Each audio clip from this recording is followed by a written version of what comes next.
soul man.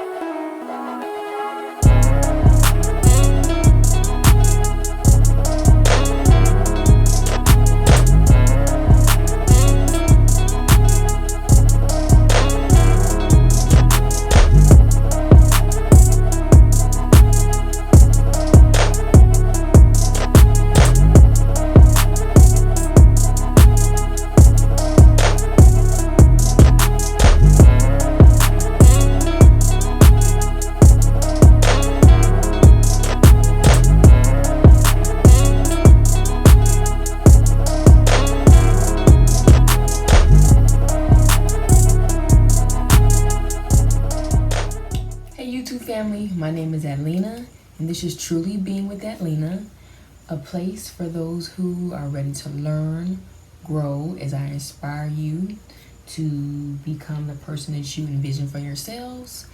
And let's get started. So today we will be talking about discovering self. Who are you? Part 1. Discovering self is a major key to becoming who you envision for yourself in life in general, and just helping you grow as an individual as well. A big part of discovering self, give me 1 second. Again, a big part of discovering self would be spending time with self. The best way for you to discover yourself is spending alone time with yourself, getting to know you, getting to know your likes, your dislikes, your weak points, your strong points, what you're good at, what you're not good at, what you can improve on, what your strengths are, and so many other things. Like I said, getting to know self. One of the main things that you want to do is you definitely want to spend time with yourself first, alone. You want to get to know you by yourself, without the influence or opinions of anyone else to distract you or sway your mind or anything of that nature.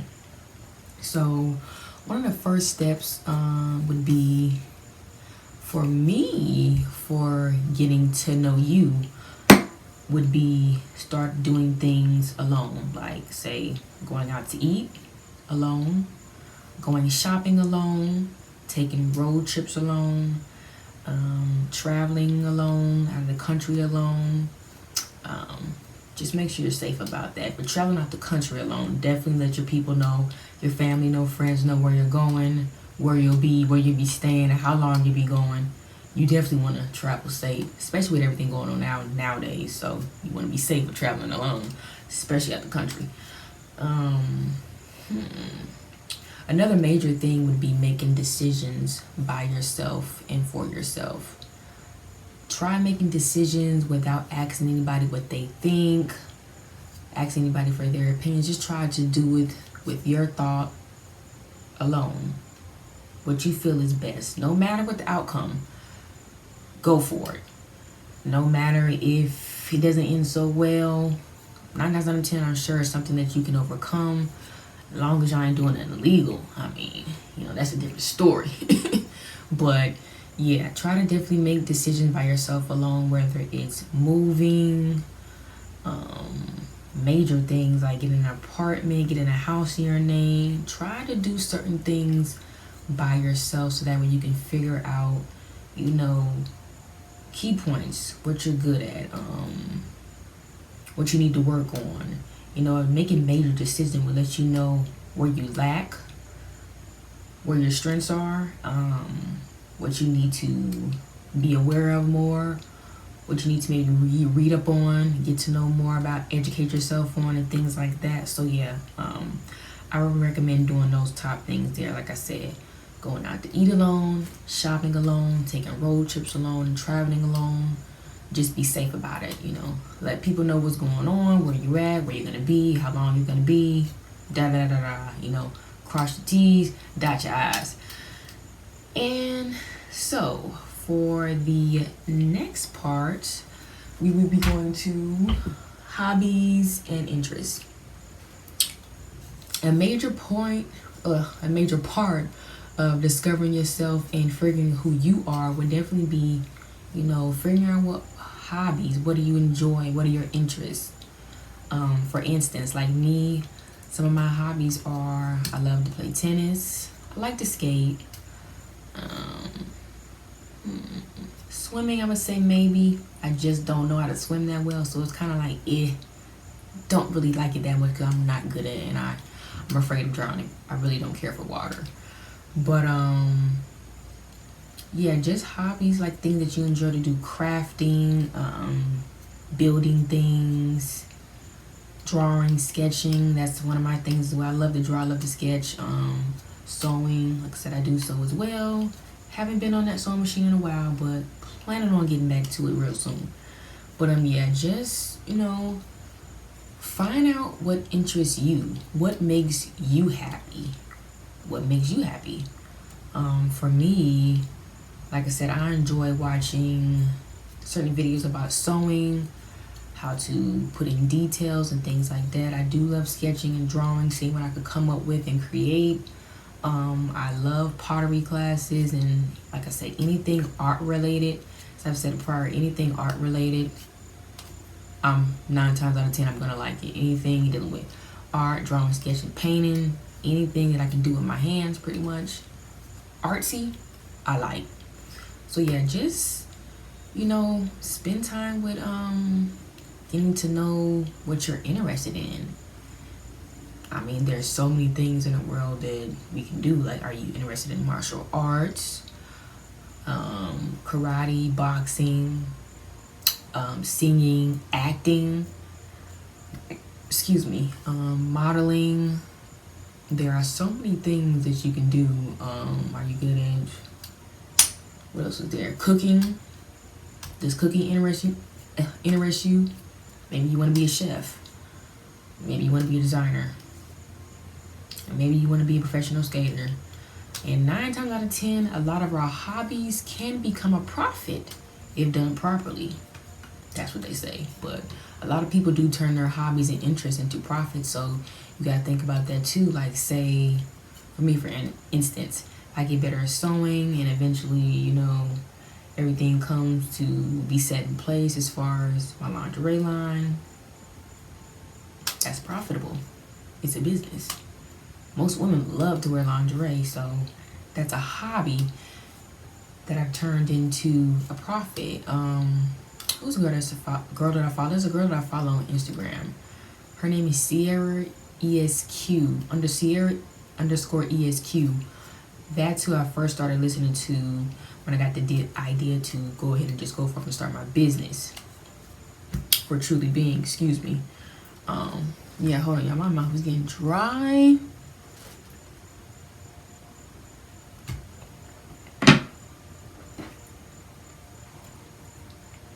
Yeah, but like I was saying, what was I saying? See, y'all, I lost my train of thought, and I gotta think.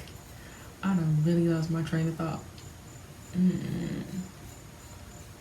Yeah, the girl I was talking about, Sierra _ESQ. And I believe you go to my Instagram, you can see her as someone that I follow.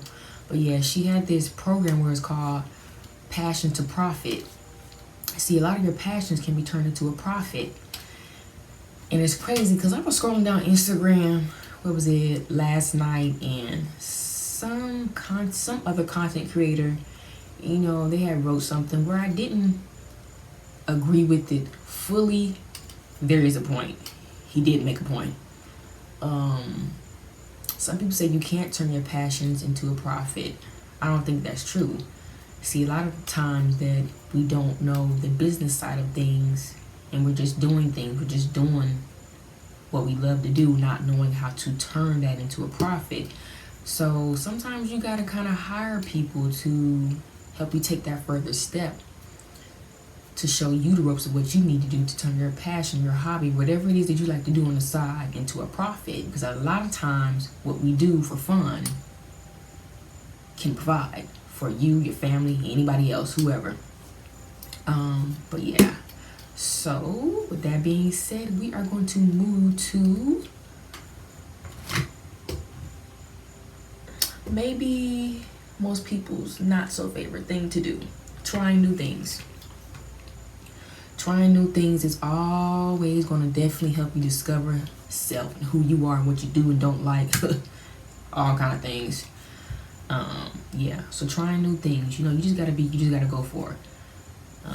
You gotta just step out your comfort zone, do things out of the ordinary, especially with the melanated community.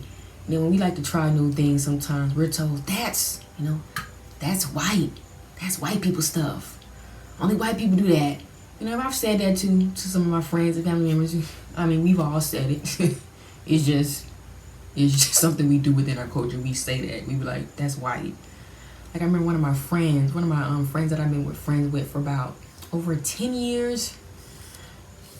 I remember it was when we were living in Florida. I think she was talking about she had went kayaking and something about going kayaking. I was like, really? I'm like, really, Shannon? Kayaking? I told her, I literally said, that's white people stuff. White people do that. So we do have a tendency of, knocking our friends and family for wanting to try, things outside the box, things out of the ordinary, stepping outside their comfort zone. And, I'm a culprit of that. I've been the one to say, that's white. What? Kayaking. For one, more than likely I said that anyway because I'm scared of water. Like I said, I'm really definitely scared of water. I'm just afraid of the water. I'm just afraid of drowning. That's really all it is. So once I conquer that fear, I think I'll be okay. But yeah, just trying new things, stepping on your comfort zone, trying things that are out of the ordinary for maybe our culture. Like I said, kayaking is one. Hiking, going up to the mountains. I know a lot of people do that. What else do people do that we kind of consider like, you don't do that. I said hiking, definitely don't do that. Parachute, jumping, I would never do that, but it's trying something new. Just trying new things, even things that you may be afraid of. Like I said, for me, for instance, kayaking would be one of them. Would I do it? Sure enough, with the life jacket on for sure, because ain't no way I'm going down in a tough river with a current so strong it's putting me under the water. And see, stuff like that, I'm always thinking of the worst things. And sometimes you gotta put positive thoughts in your mind. Don't think about the negative. Don't think about, well, what if this, that could. Don't do that. You're gonna spoil the whole moment. And then the trying new things is out there, they ain't winning. Before you know it, the hell with it. You like, whatever, I don't want to do it no more. And that's not something you want to miss out on. You definitely want to, like I said, get yourself out there. Meet new people. And people that you know that aren't into those things, try meeting new people that are into those things, which, may be a different cultural background, which is good. To always have friends from different, backgrounds, I think it is. Which that's not something that I have either. Just something that I would definitely love to make a change, and that have some different friends from different cultural backgrounds. That would definitely be good to have. But like I said, just trying new things and just not being afraid, not caring. Not being afraid of what others have to say about you doing something different. Who cares? They make fun of you, who cares? They laugh at you, oh well. I'm sure they're doing something that you could laugh at too. And I'd rather be the one trying new things and, expanding your horizons wherever versus just sitting doing the same thing every day. Not really living life to the fullest, doing the same thing every day. Just, that gets boring. Repetitiveness of the same thing over time, you become bored. It's just like your life just, it seems like it sucks. Like, why would you not want to see what all the world has to offer? Shoot, God created man to create it, so why not enjoy it? But yeah, y'all, so that's part 1 of discovering self. Who are you? I believe that's definitely a major part of, the beginnings of you becoming the individual that you truly envision for yourself. You need to know who you are. If you don't know who you are, you're gonna have a hard time in this world. You're gonna have a hard time. So you need to know who you are. That way you're not swayed to do this and do this. Be like swayed to try this, do drugs or do anything else, drink. You don't want to drink. Know who you are, so that way when it's time to do certain things, you already know what's up. And it's like, worst comes scenario, somebody asks you, say, hey, how would you describe yourself in maybe in 3 words? For me, I would say an introvert, just extrovert. Just depends on the setting. Outgoing, outspoken, vibrant, yet quiet, mysterious. That's how I describe myself. But you want to be able to just know who you are, know what you like, know your dislikes, know what you're interested in, so that way you're not swayed into doing things that you know you would never do. Just know who you are. So guys, like I said, that was it for part 1. I hope you guys enjoyed it. Like I said, I know I was a little nervous to this video, but hopefully you guys enjoyed it and you got something out of it. And I will see you guys for part 2 of discovering self and who are you.